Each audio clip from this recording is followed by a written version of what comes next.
Hello, testing, 1, 2.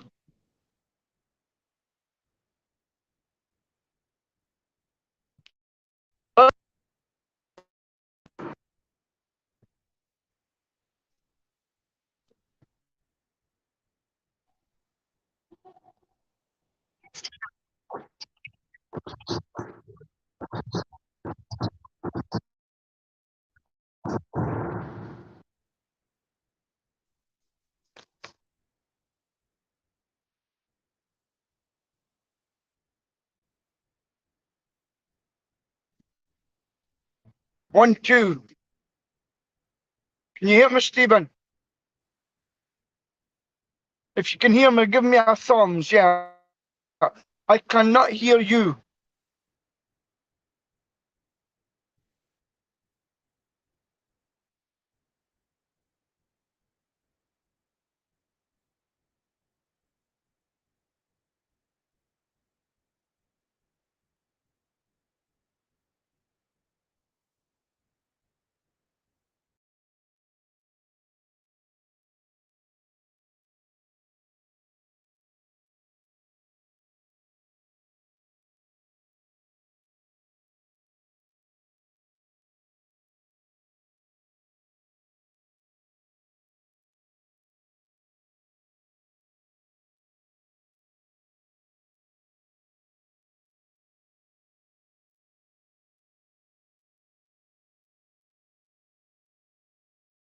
Far away.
Testing 1, 2, 3.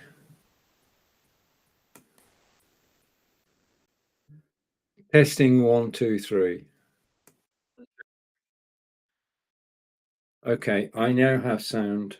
Okay, these things are sent to tries. No matter how long you've been live broadcasting, there's always something that doesn't go exactly according to plan. And today I use noise cancellation software. Just a minute. Something I need to do. I use noise cancellation software, and the noise cancellation software had swapped its microphone to one that doesn't exist.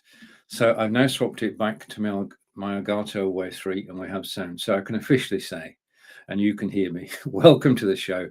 This is Blabbing for Britain, episode 348. And hopefully Peter will come back and John will wake up. John did ask me earlier today whether we were live, and I said, yes, we are. And I gave him the link, and he gave me a thumbs up. So he's around somewhere, just not in the studio. Right. Okay. So I've got the show to myself, and Peter's here in the studio. I can see your text. Okay, because I got your text there. just a quick advert. Peter Stewart, entertainer. If you're looking for a singer between now and Christmas, then contact Peter. Yeah, I just can't see you in the studio, Peter. Peter did have a guest from the Ukraine. Where does that come from? Oh, that reminds me. Yes. A couple of months ago, Peter brought on a guest from the Ukraine, and the guest was in Curzon. I know you're on Facebook. You're not in the studio though, unless you're appearing. Unless I can't see you, you are physically not in the studio. The problem earlier was my microphone. Chris had decided to switch microphones. Anyway, back to the story. Peter invited a guest to join us from Kherson in the Ukraine to tell us about what life was like in Kherson. And he joined us on 2 or 3 programs. And no, you couldn't hear there. You can hear, you couldn't. It's because my microphone wasn't working. Oh, good God. Excuse me. Parcels have arrived, and so has Mr. John Upton. Just a minute, we've got progress here. Just a minute, I'll take myself off solo. Hello. Morning, John. Good morning. It's taken me ages to get in. Oh, right. Okay. And we've got noise problems, and bring Peter in so that the gang's all here, and take this off screen. This is a fun morning. Peter, hello. Hello, from the M6 north of Birmingham in Solihull. Where are we? Very good. And you're very close to your phone. Yes, because it's in my hand. Andy's driving, and I'm sitting here. So you're just going to have to put up with that. Okay. How's it sounding to you? You're coming through crystal clear as you enter the Midlands. Yeah. The place with the best internet in the world. Okay, well, it must have been using John Upton's Wi-Fi as we pass Solihull area, because he's got mega download stuff. Yes, he's actually in the studio now, so you can talk to him. Yeah. I see him. He's still got his Scottish flag up as well. So we've been out of the loop with the news, but I believe there's been a resignation with the government. What's his name? He went yesterday. Yeah. So I never seen much news yesterday. So what I'll do is let you speak just now, and I'll just listen in for a while. Gavin Williamson. Okay. That's who he means. Indeed. Anyway, as I was saying, a few months ago, Peter had a guest from Kherson on Blabbing for Britain, and he joined us 2 or 3 times and talked about what's happening in Kherson. And Peter's advertising costs a coffee. And it was announced today that the Russians are withdrawing from Kherson. They're going over to the other bank of the Dnipro River and leaving Kherson to the Ukrainians. And it's the only city that Russia managed to take control of, and they're leaving it. So could this be the beginning of Russia stepping back entirely? Have they only just left the left? Right. It's referred to as the right bank, but when you look on it on a map, it's the left bank. Yeah. I know. Yeah. But aren't they still in the other half of the city that's on the other side of the bank? Well, yeah. I mean, basically, but the thing is that it is a step back for Russia. It's not. They're not doing it because they want to. They're doing it because they have to. They fear being attacked by the Ukrainians, as far as I can understand it. Well, the reason is because I think they would be surrounded. They're trying to cut them off at the bridge. and they wouldn't get any supplies in, and the Russian troops would have to surrender.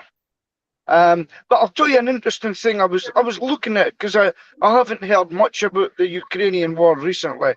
Now, last week I was looking, and it said that 87% of people in that side of Ukraine, the east, they said they'd voted to go to be Russian, but you can get 87% of people only if they voted. So I don't know how true that is.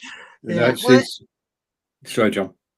I was going to say, isn't it really like those adverts you see on the TV for ladies' creams and hair stuff, where it says 97% of 102 people?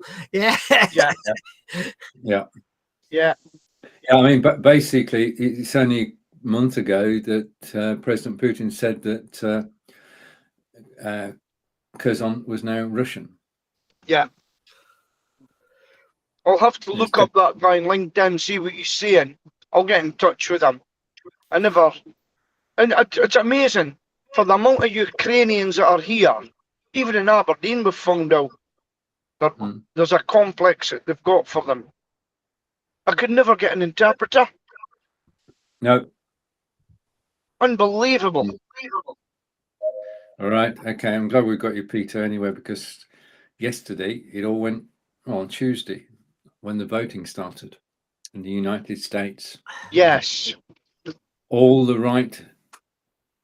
Well, I'll leave it to you. You have first go, because right. I think it's the end of Trump. That's well, I know that Kerry Lake. Now, have you heard of Kerry Lake? No. Of Arizona. She's a Mexican woman, and she was nominated herself forward to be the governor of Arizona. She's a Republican.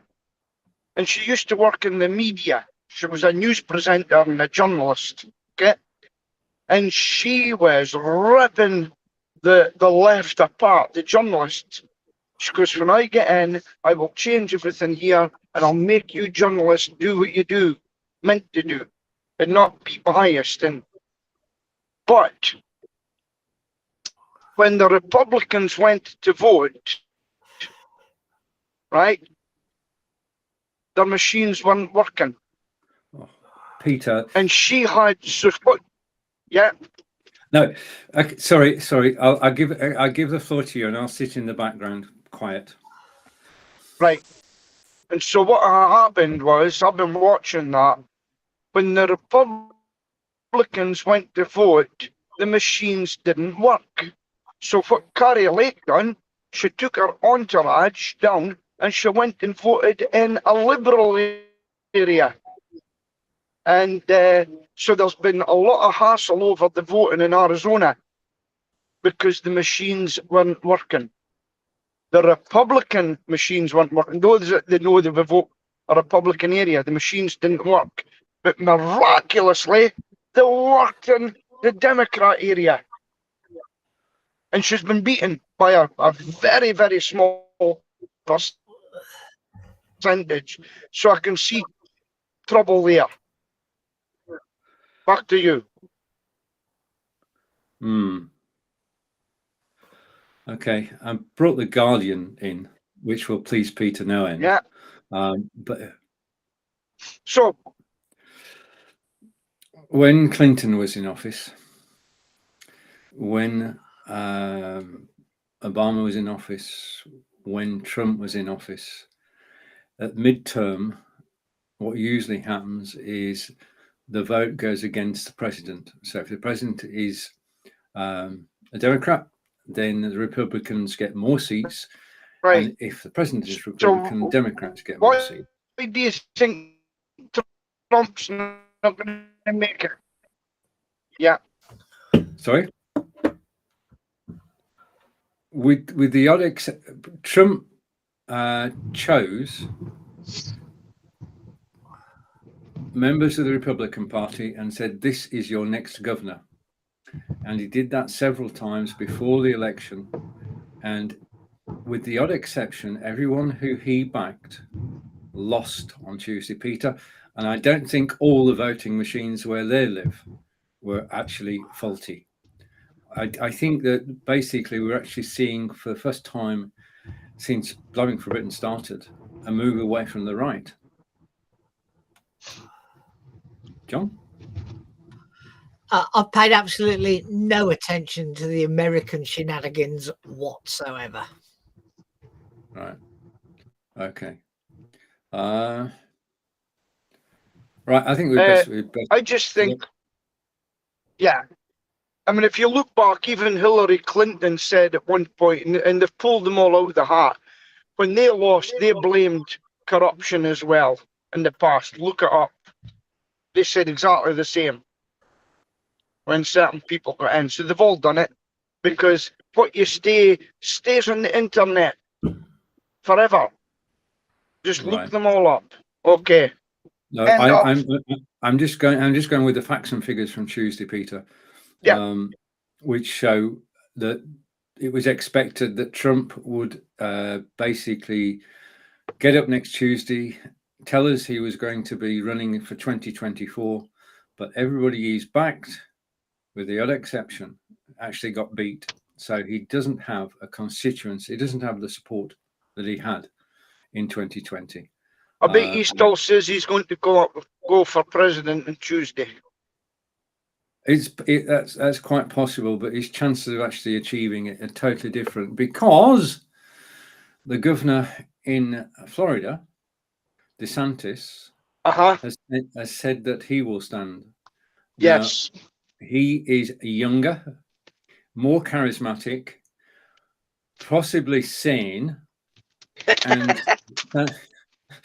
but we never know.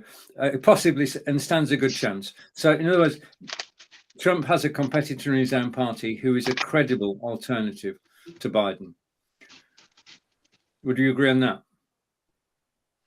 DeSantis would make a good president because he doesn't muck about either. Wait a minute, we've got an escaped rat. Fortunately, Peter, from that camera angle, we can't see a thing. Oh, we can now. Good morning, Ratty. So, we met a taxidermist down there. So I got a rat. Yeah. So are you on the way home then? Yes, we're on the way home now. Yeah. It's an 8-hour drive. We left early this morning. And we don't really see traffic like this. We forget what motorways are like.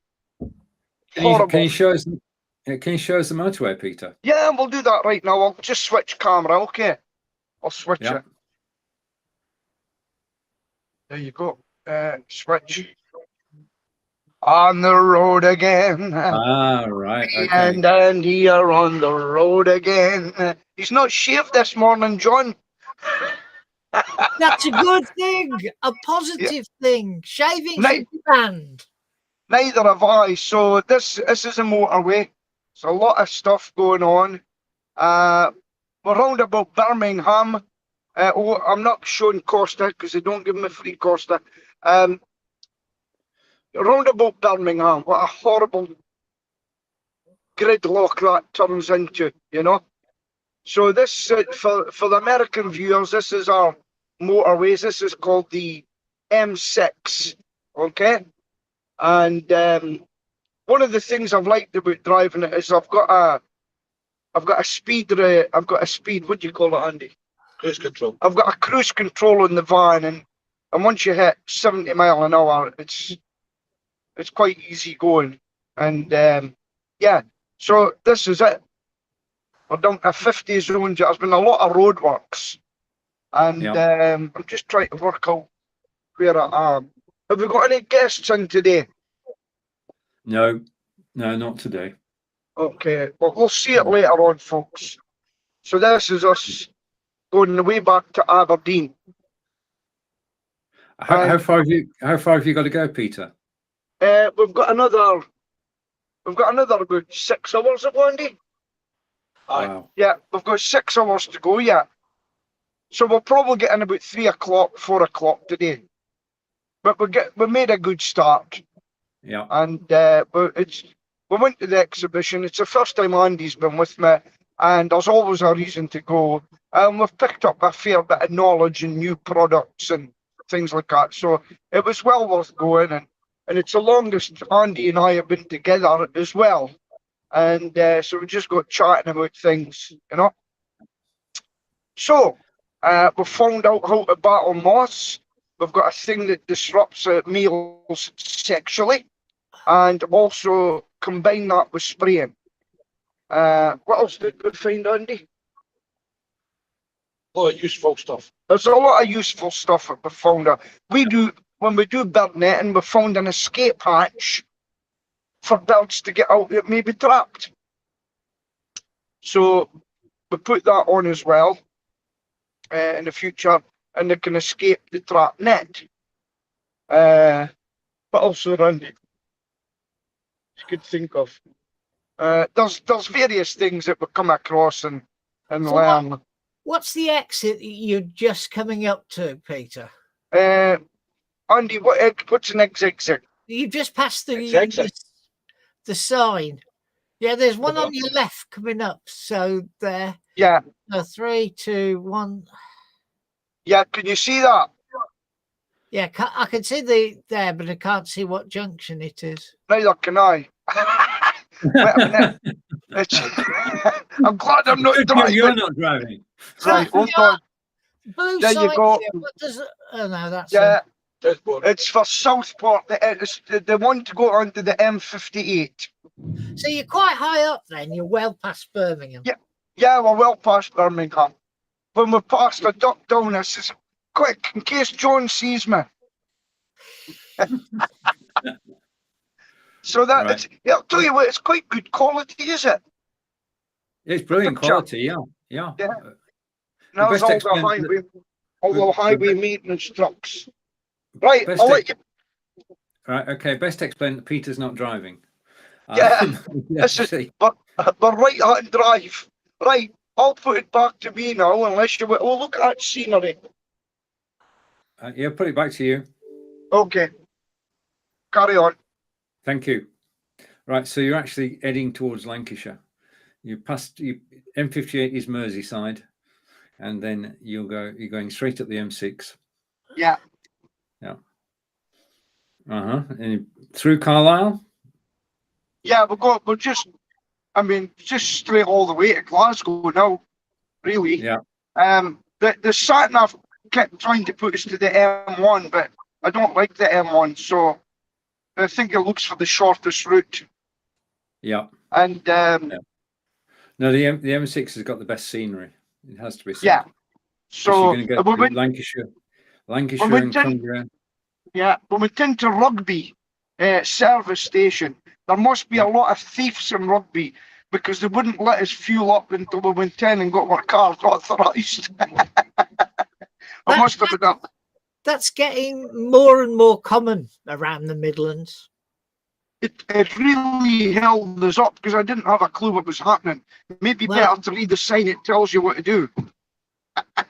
I filled Yeah. up at Morrison's in Tamworth, on Monday, and Yeah, had to have £100 debited on the automated pump, not manual, and I had to have £100 debited onto my card, which was then Yes. the difference then refunded at the end of the transaction.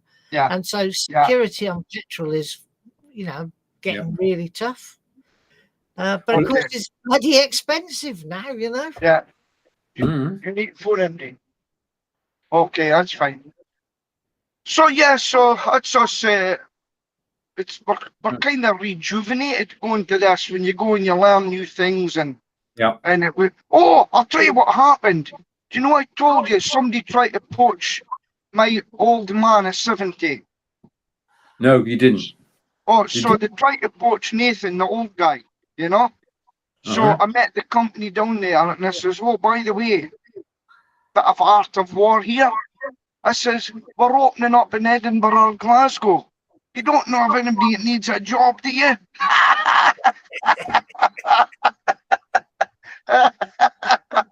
So that was good. That was good. Now listen, I'll put it back to you. Carry on the show. Right. No, you're okay, Peter. We're enjoying it. Okay. Right. Okay. If I say 5-2, John, what does that mean to you? 5-2. 5-2. Last Oh, it's weekend. probably some Burnley score or something like that. It is, but it's it's the wrong way around. We actually got beat 5-2. Oh, right. A wake up call. Sorry? Who was the opposition? They were pretty good. I think it was Sheffield, I think. Sheffield is second. United. Sheffield United, yeah.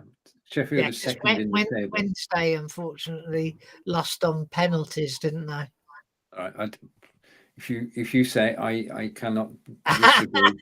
But it's the only bit I saw of Match of the Day when I was flicking through the channels last night. Yeah. But we came back to our winning ways and we won 3-1 at home, beating Crawley Town. So, you need a wake-up call now and again. So we'll take that 5-2 thrashing as a wake-up call and carry on with being top of the championship for the rest of the season. Aren't Crawley Town in the National League? Yeah, it was a cup. Yeah, it was the It was the Epic. The Carabao Cup or whichever egg cup they're Carabao at the moment. Yeah, it was the Carabao Cup, and we won 3-1. So we're in the next round. Okay, right. So does that all mean they get free energy drinks then for winning?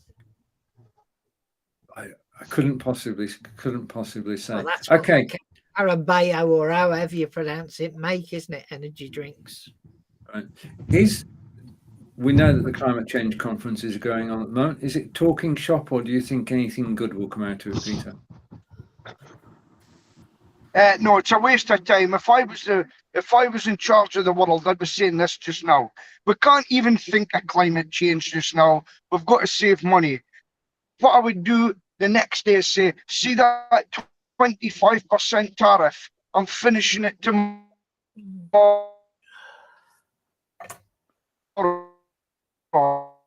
Okay. You've gone into Dalek mode, unfortunately, Peter. Look after ourselves, right?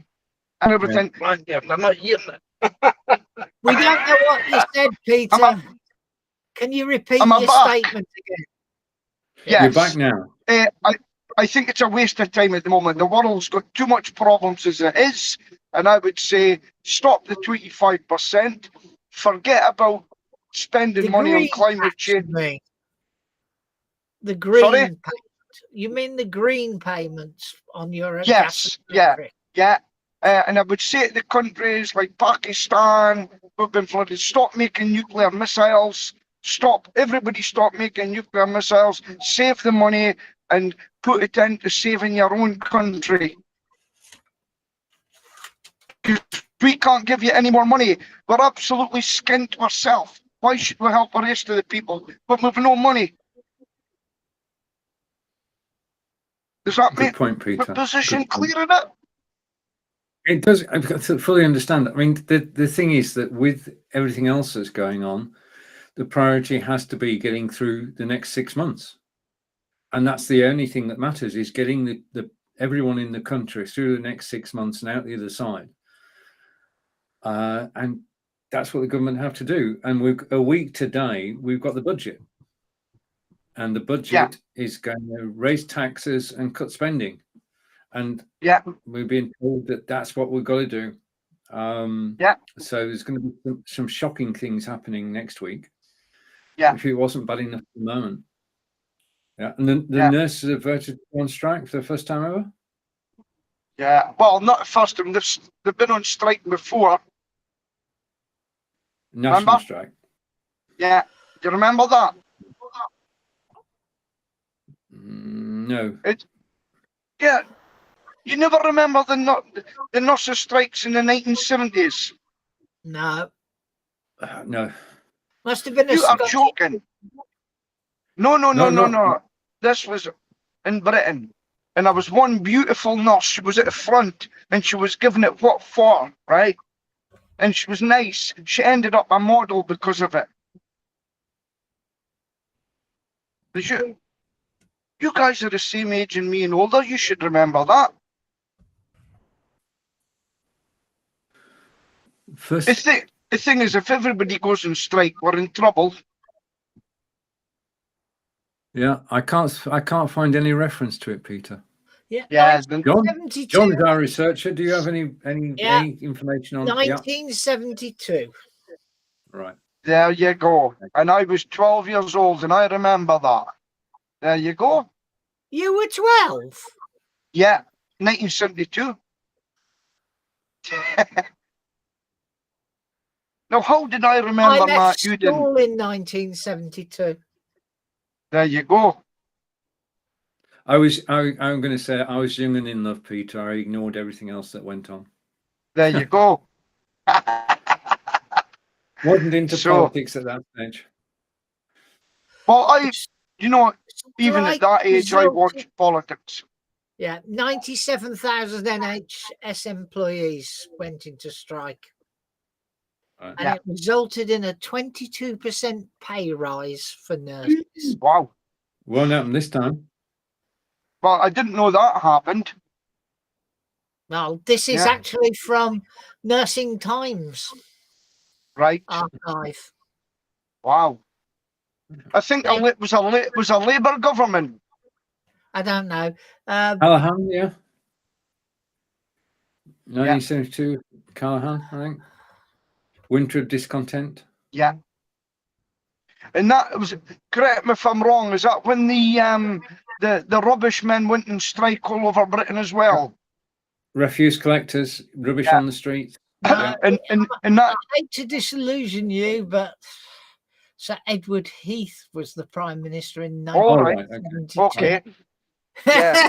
He was Prime Minister from 1970 to 1974.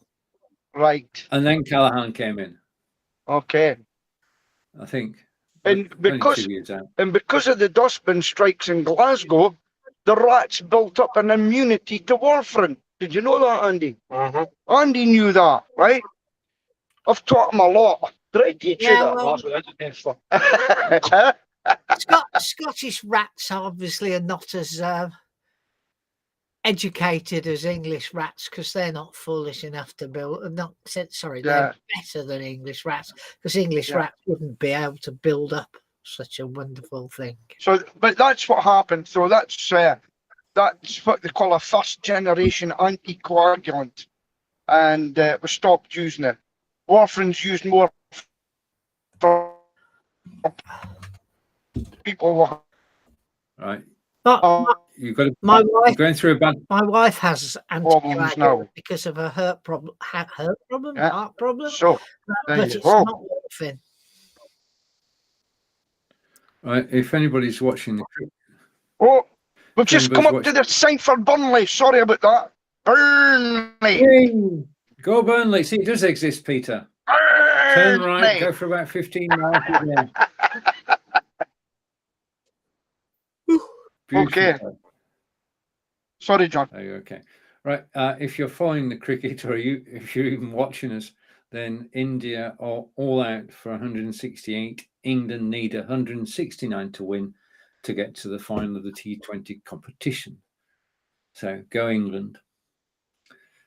I knew you'd both be excited by that. You could see, I was going to wait to see, you could see me jumping about with excitement and that. Andy, do you watch cricket? Nope, I know. He doesn't watch cricket either. Yes, pointless game ever. Pointless game ever, he said. Do you know that Scotland's got a cricket team? I do. And a friend of mine at school, when I was 12, 13, he played for the Scottish team in cricket. Yeah. Yeah. Yeah. So he was very good at cricket. Yeah. But I think can Scottish people actually play for the England team? I think they can. They can, yeah. Yeah. But I mean, we've got Welshmen in the team as well. I mean, we accept everybody who's got an English parent. I think that's how I'll tell you what. Grandparent. I'll tell you what I'm going to do. I'm going to swap my camera so to make you feel at home, and I'll just chat away. Look, this is your area. This is Burnley. Oh, I'm homesick now. We're going up the M6 through Lancashire. Yeah. We've been past Wigan. See what you can see from here. I'll just keep it on, see if you notice anything. If there's anything prominent, I'll just show. And I'll listen to you the same. Well, you're coming up towards Preston. Yeah. Yeah. Oh, see houses up there.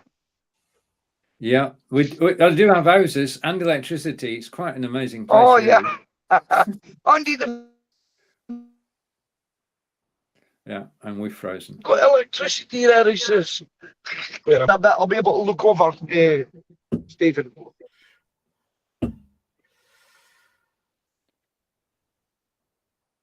Yeah, beautiful countryside, you'll notice. And you're actually driving on, Peter, just a historical note. You're actually now currently driving on the first section of motorway ever to be built in the UK. Is that right? I never knew that. We're on the first section of motorway.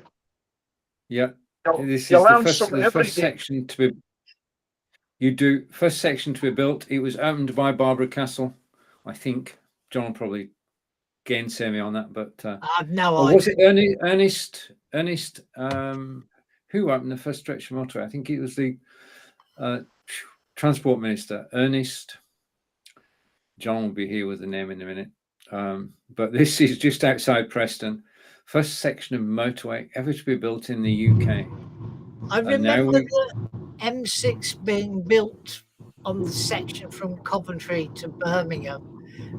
It passes through an area called Packington, which is where the scout camp is and where they held one of the national jamborees. And I was a cub and I went to camp at Packington and they were building the motorway. So I would have been 8 or 9, I think, when that happened. Yeah. What river's that? I've just been over. I can say anything, Peter. That's the Irwell. I'm not sure. Okay. Yeah. So when I'll just keep it on while I'm chatting. We've just not long done it so I could come on here. Oh, you know what? Okay. I'm committed to my show. See the things I do to come on the show. We know this. Yeah, we knew you were committed, but we didn't know that you were committed to the show. Yeah. You get a good breakfast there. These motorway places, they're one, they're a rip-off, and two, they're horrible. No much wonder the nation is in such a state with the food they offer. You can go to that farm one, can't you? When you get up to towards Carlisle. What one? Oh yeah, the T-Bay. No? Yeah, T-Bay. That's T-Bay. T-Bay. Do they serve good food? Like that's the best services. All right, so what? Best services in the country, Peter. But that's up at Carlisle. Yeah, but we're wanting bacon and egg. Well, we'll get that there. Oh yeah. Okay. You might even get black pudding or haggis. I'm not sure. All right. T-Bay services are to be T-E-B-A-Y. Further up. So I don't. Have you recognised anything, Stephen? No. I mean, the thing about motorways, it's built where there isn't. It's built away from things. I'll try. If there's anything prominent, I'll show it. Sorry, I correct that. It is familiar, Peter. You are taking me down memory lane. That has to be said. Yeah, and it's a big brown sign coming up. It's got lots of things in it. Well, you're getting close to the cultural centre of England. Well, you can dip into Blackpool if you want. Yeah, or Lancaster. Do you know, I don't like Blackpool anymore. It's just so went downhill. Well, they've spent millions on Blackpool. My wife Have they? wants to go and see what they've done to it. Right, okay. Yeah. Have you been to Blackpool, Andy? Andy's not been either. Andy likes to go away. Wow. He goes away and travels up north and goes to the antique shops. That's what he does with time off. Yeah. No? No, So, Blackpool's part of my childhood.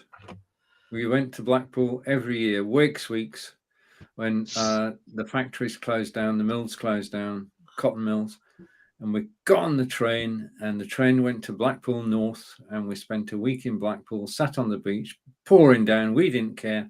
yeah. You know. Well, Sheila doesn't like Blackpool, but I'll tell you, I remember going with my kids. I went to a caravan park. It was like a mere in Blackpool, and I really enjoyed that. And do you know who was on Blackpool? To me, to you, the Chuckle Brothers. Yeah. No, it's Chuckle Brother. Indeed. And you've gone past Liverpool, which means you've gone past Ken Dodd's home. Yeah, Ken Dodd, Naughty Ash. Yeah. I'm trying to see if there's anything prominent. I can't see anything much. But how's the lakes? I've never really been to the lakes much. Have you been to the lakes? Windermere, Coniston, yes. Many a time. When I lived up north. There. Yeah. Beautiful area. Have you got any other subjects you want to talk about? And I'll show you these places. What do we want to talk about? Blackpool has spent £39.5 million on the front with government help and £4.5 million on improving just the illuminations. Right. I do remember one thing about Blackpool. An Arabian night with a curly toes. He was one of those guys that could beat your palm and everything. He says, he knew, because he said to me, come in and get this done. I says, no, not for me, mate. He says, why? Are you under the thumb? Are you under the He says, you're under the thumb. And he was right. You're under the thumb. Yeah. Time for a commercial break. Trucks. Okay. If you're thinking of learning German, try Angelica's online courses. Okay, that was just a very short advertisement, and we're back. Okay. I was actually thinking of doing the 30-day one, to be honest with you. Probably. Your picture's frozen, Peter. Get the something I get from that one. Oh, good. Come back. Yeah, we're back. Right. What would I get from the 30-day one, do you think? You basically get greeting, everything to visiting a restaurant, staying at a hotel, going to a bar, going on the train or bus, everything you need to know to get about in Berlin. Okay. Yeah. Right. I could brush up on that. Ja. Ja. Ich möchte ein Kaffee, bitte. Das ist gut. Yes. Ja. Ich möchte eine Tasse Tee, bitte. Make your mind up, Peter. Do you want tea or coffee? I don't know. Okay. Sind Sie ein Dummkopf? Nein. Show you over Utcher Hills. Is this still your area, Stephen? Oh, that's my area, Peter. I claim everything in north of Preston and east of Preston. That's my stomping ground. You recognise that Hills? No. That's a truck. Is it? Yeah, but you're travelling up the left-hand side, so that's there you go. Some houses over there. Coast. Yeah, I mean your next real stop is Lancaster. Well, possibly no. You get the Blackpool motorway, Right. and then you'll get the Lancaster. Right. What? Yeah. Is that the M55? Yeah. Okay. Yeah. Look at that, guys. That's a different show today, then, eh? It is indeed. We're always trying to push the boundaries, Peter, and we need your help to do that. Okay. Right. Okay. Any new gadgets? It's difficult because you're in the car, Peter. You always haven't got a new gadget in the car. John, any new gadgets? Can't remember what I told you was there. No, I don't think so, because I think I told you about my 1 terabyte upgrade last week. So You did, and I talked about the Stream Deck and enthralled everybody last week. Well, what I wanted to I ask you finally about, got Stephen. When you go, John. Mm-hmm. Well, I was just going to say how impressed I was with the DVLA over the last 2 weeks, because I had to take my private plate off my old car. That took 2 days for the V50C, the logbook equivalent today, to arrive. And when I got the new car, it took 4 days for the logbook, which had been completed by the garage, to arrive, this V50C for the new car. And then on Tuesday, I changed my private plate onto the new car, and it all happened in day, and that happened instantly, because you can do that online, and I'm sure the paperwork will appear in the next couple of days there. Very good. Right. So Okay. with the DVLA, so much of it was done, well, all of it was done online. Stephen, I've got a quick question on your product last week. Sure. But is it the Jolo? Is it called Jolo? YOLO. Yeah, YOLO. Could you send me the link to the one that you're using? Because can I attach it to my mobile phone to put? I'm thinking I use it for when I'm singing, to put it live onto Facebook. The YOLO box. Okay. Yeah. Yes. I'll send you a link. I'll send you a link. And how much money is it? That's There a was good question. different options. I have no idea. I don't have one, so I'd have to check it out. Right. Okay. Okay. Because some of them are £1,200. Yeah. This is a mini. Okay. There's a mini version. Send me a link in this Tesla account. Right. I'll back to you. YOLO box. Okay. There's 2 versions listed here.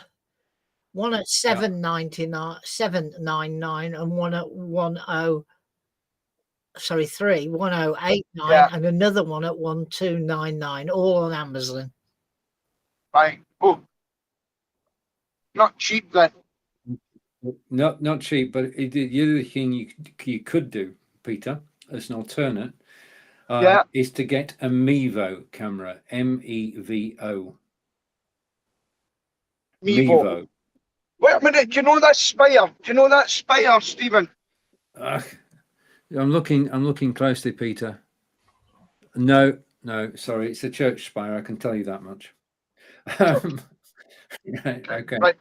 Mevo. MEVO. And it'll do the same thing. No, it's not. Okay. No, basically the Mevo has a built-in camera. It is a camera.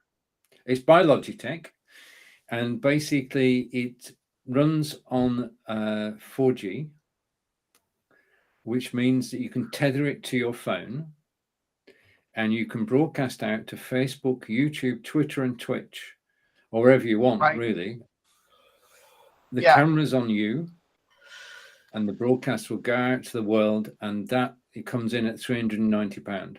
Okay, well that sounds good. I think I seen I've forgotten his name. He was doing the Mevo one day. Nick Wood has got one. He basically he uses his when he does his cooking show. And it's down in the kitchen and when he's out and about as well. It's the ideal camera if you're not at home and you want to go live. Okay, I think I'll get that. It's I a think I'll get studio. that. Listen, Andy, put £400 on an old woman's belt to cover it. Right. Okay. Now we've had this week announcement of layoffs at Twitter because the new broom is sweeping clean, but Yeah. surprisingly, layoffs at Facebook. Oh, yes. Yes. Yeah. And I hope it's the people that have been kicking everybody off the platform. I hope it's not the people who've been trying to keep us safe. It basically, this is the bubble bursting, isn't it? Because up until now, every single year, Facebook has grown year on year. And now, with a combination of events, including everything that we know about, they're having to rethink and refocus, and things are going to change, which brings us to, because we've no control over that. They fire people, which is unfortunate. But the new network, well, it's not a new network. Have you heard of Mastodon? Mastodon, right? Yes. That's basically people are leaving Twitter and they're going over to Mastodon. And even Deborah Meaden's over there. Yeah. So wherever Deborah goes, everybody follows. So I did last night. I went over there. Stephen Fry's over there. He's left Twitter. He's gone to Mastodon. John? Yeah. Me, I'm just going to carry on Facebook. I do a bit of Twittering, but Right. Nothing major. Only I certainly don't use the LinkedIns of this world, although I do have an account. But Mastodon, never heard of it. Well, will not be in any hurry to rush over there. Well, I don't use Twitter. I use Telegram and I use Facebook. And that's all I really do. Telegram gives me the news that nobody else will give me. It's Russian owned actually. But people can go on and say what they want. And without fear of being taken down. Although they have started doing some things, it doesn't matter to me. The Twitter and that now. And by the way, guys, on you go.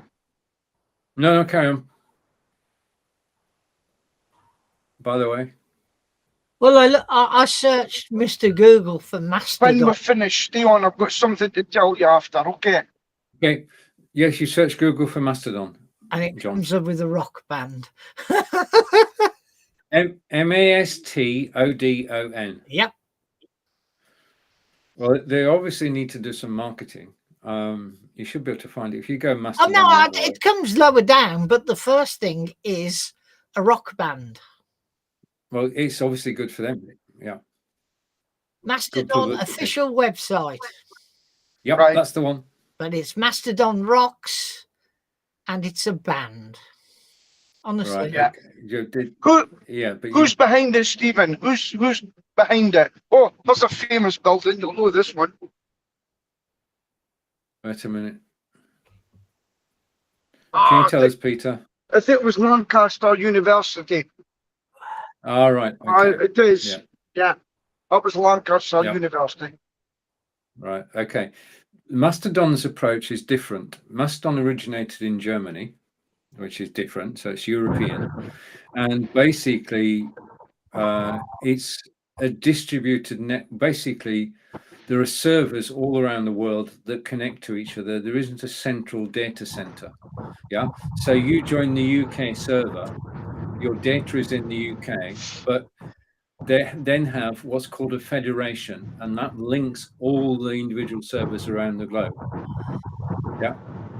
And it's a good approach, because if yours goes down, you can switch to another one. It's got fail-safe built in.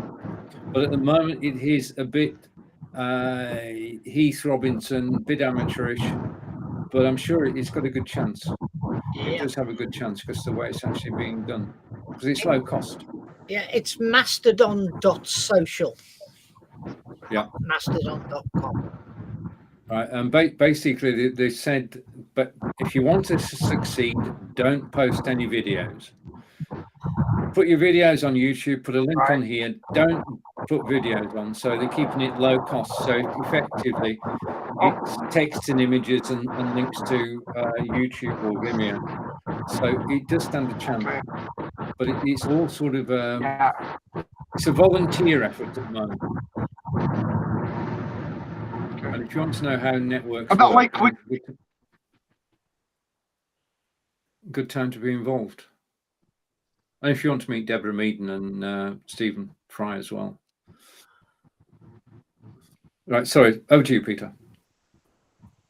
I know it's okay. I was just wondering who was behind. That sounds like a bit like Wikipedia, you know. It's like a voluntary thing, you know. That's right. Yeah, it is. It is. I mean, basically, the UK server, they're asking for donations, so you can help fund it, but essentially it is private enterprise, and more power to them. May they do well. I mean, we do need. So it's right. Oh, hold on. Come up there. I bet you might know. Look, what's that? See that, Stephen? That's Lancaster University. That's it. Okay. Back. You're making good progress, Peter. You there? Yeah. So Mastodon was created by Eugene Roshko, and it's written in Ruby on Rails. Wow. So an interesting choice of things. And it but I mean, Ruby on, downloaded off GitHub. You can start your own server. Yeah. If you've got a spare piece of kit, then you can download and start your own server and become part of the network. If you've got the time, if that's what you want to do. Yeah. And I joined yesterday just to have a look around and find out what's going on.